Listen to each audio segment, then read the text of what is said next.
आज महाराष्ट्राचा सण आहे बेंदूर आणि बेंदूर या सणाच्या सर्व बैलप्रेमींना खूप सारे शुभेच्छा देतो मी। आणि वळूया आपण मेन मुद्द्याकडे।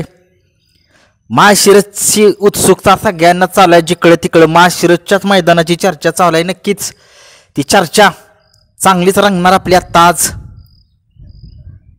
सगळे पैरे तर फिक्स झालेत, काय खरे काय खोटे कारण 100% म्हणता येत नाही, पण बघूया नक्कीच त्या महाशिरसच्या मैदानामध्ये एक गुलालात राहणारी 10 बैल आपण बघूया।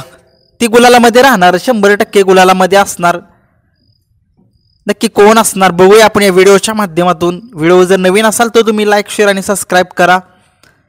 एक नंबरला घेतोय आपण बिनजोडचा बादशाह मथुर आणि रायफलची जोडी। ही तर पळते म्हटल्यानंतर गुलालामध्ये असणार, 100% असणार ही गुलालामध्ये। 10 फाट्या येत्या म्हटल्यानंतर 10 विजेता असणार त्या मैदानात, 10 गाड्या असणार एक नंबरला। नक्कीच आपण 10 टॉपची बैल, किती त्यांचा पैरा काही असू शकतो, परंतु ती 10 बैल असणार त्या फायनलच्या गुलालामध्ये।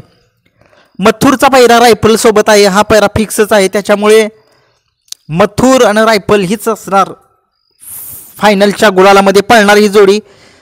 गट थोडासा धीमा पळतो मथुर सगळ्यांना माहीत आहे, आणि सेमीला त्याचा असली रंग दाखवतो मथुर, त्याचा असली वेग तो दाखवतो। आणि शिरसवडीची रायफलला तर काय सांगायचं नाही, सांगायची गरज नाही, ती तर पळतेच, हमेशा पळतेच। नक्कीच मथुर आणि रायफल ही जोडी तुम्हाला महाशिरसच्या मैदानात गुलालामध्ये असणार। 2 नंबरचा बैल घेतोय आपण, नक्कीच तो बैल असणारच चिमण्या, छत्रपती संभाजीनगरचा चिमण्या। याचा पैरा कोणी असेल, परंतु हा बैल फायनलला 100% असणार आहे, लिहून ठेवा तुम्ही, कारण या बैलाचा पळ सगळ्या महाराष्ट्राला माहीत आहे। तो काय चालाकीने पळतो, त्याच्या मालकाचं नाव संबंध महाराष्ट्रात त्याने केले, कधीही तो गटाला हरत नाही। क्वचितच एखादं मैदान असेल, परंतु गटाला कधी हरत नाही तो बैल चिमण्या। ही 2 बैल झाली। तिसरा बैल चिक्क्या कारोंडेकरांचा, पैरा कोणी असेल त्याचा माहीत नाहीये, एक अंदाज सगळ्यांचेच असतात।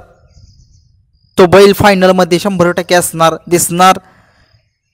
त्या बैलाकडे चांगला पळ आहे, चांगली गती आहे, चांगला दम पण आहे त्या बैलामध्ये, दमत नाही तो बैल।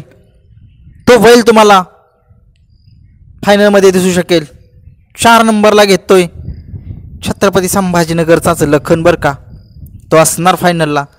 एक अनुभव त्या बैलाकडे खूप आहे सेकंदाचा। छत्रपती संभाजीनगरमध्ये आता तो बैल पळतच नाहीये, इकडच्याच भागात पळतोय आणि कोणत्याही मैदानात पळतोय, पण त्या मैदानात गुलाल नाही तर 1-2 नंबर एवढाच त्या बैलाचं एक खासियत आहे। तळापासून एवढं स्पीड आहे त्या बैलाला, खूप स्पीड आहे।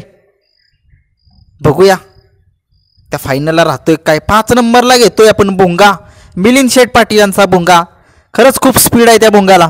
मुंबईमध्ये बिनजोडचा बादशाह तुम्ही आत्ता म्हटलं तरी त्याला चालेल, मुंबईचा बादशाह मथुरची बरोबरी नाही करू शकत तो, परंतु त्याच्या पायावरती पाय ठेवतोय तो नक्की। क्वचितच एखादी हार मिळते, परंतु दबदबा त्या भुंग्याचा त्या मैदानामध्ये दिसतोय सगळ्यांना। नक्कीच तो भुंगा असू शकतो महाशिरसच्या फायनलमध्ये। 6 नंबरला घेतोय आपण लाडू, तोच लाडू ज्या लाडूने लखन आणि कंदूरचा राजा या गाडीचा पराभव केला होता। नाही सॉरी, एक मैदान झालं होतं, त्या मैदानामध्ये हरण्याचा आणि लखनचा त्या लाडूनं आणि पोलिसनं पराभव केला होता। तो लाडू असू शकतो बरं का फायनलला, लिहून ठेवा तुम्ही। हा 6 नंबरचा पैरा झाला। 7 नंबरचा पैरा कोण असेल, घरणिकीकरांचा राजा।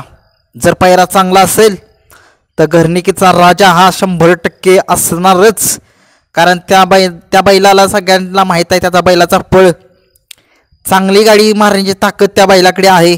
मग ती गाडी कोणी असू त्या मैदानात, त्या गाडीला टक्कर देतोच तो बैल, नक्कीच चांगल्या बैलांच्यावर तो भारी पडतोच।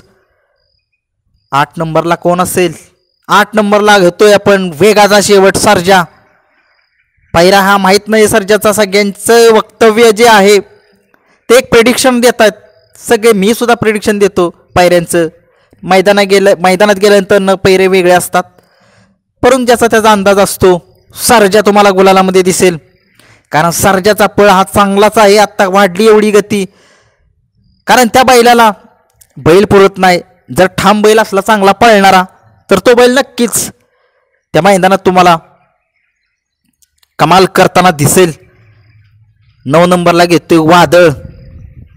तुम्ही लक्षात ठेवा, ते वादळ जाईल त्या मैदानामध्ये गुलालात असतं. चर्चेत नाही हा बैल बरं का, एवढी बैलाची मुलाखत कोण घेत नाही, परंतु तो बैल कधी पण बघा तुम्ही टॉपच्या मैदानात तो गुलालामध्ये असतोच. मानगरकरांचं वादळ, खूप साऱ्या शुभेच्छा मी देतो त्या वादळाला, कारण तो चर्चेत असतोच. कारण फायनलला त्या बैलाला नशिबात गुलाल लिहिलाच आहे. 6 नंबरचा बैल घ्यायला सगळ्यांनाच माहीत आहे तो कोण असेल, कारण तुम्हाला माहित आहे बाकासूरचा पायरा मी घरणिकीचा राजासोबत सांगितला होता बरं का, त्याच्याबद्दल मी माफी मागेन. बाकासूरचा पायरा हा चेंज आहे. पायरा कोण आहे तो रात्री चेंज झालेला आहे. घरणिकीच्या राजासोबत होता परंतु चेंज आहे, माहीत नाही, त्याच्याबद्दल मनापासून माफी मागतो. बाकासूरचा पायरा आपल्याकडून चुकला. तो बैल पळतोय आणि तो बैल त्या मैदानात 100% गुलाल करणारच. दशम हिंद केसरी बाकासूर 11 वेळा हिंद केसरीच्या दिशेने वाटचाल करत आहे. खूप साऱ्या शुभेच्छा मी सगळ्या नंदींना देतो. त्या बैलांनी गुलाल घ्यावा आणि 100% यातली 90% तरी बैल हीच राहणार गुलालामध्ये. धन्यवाद.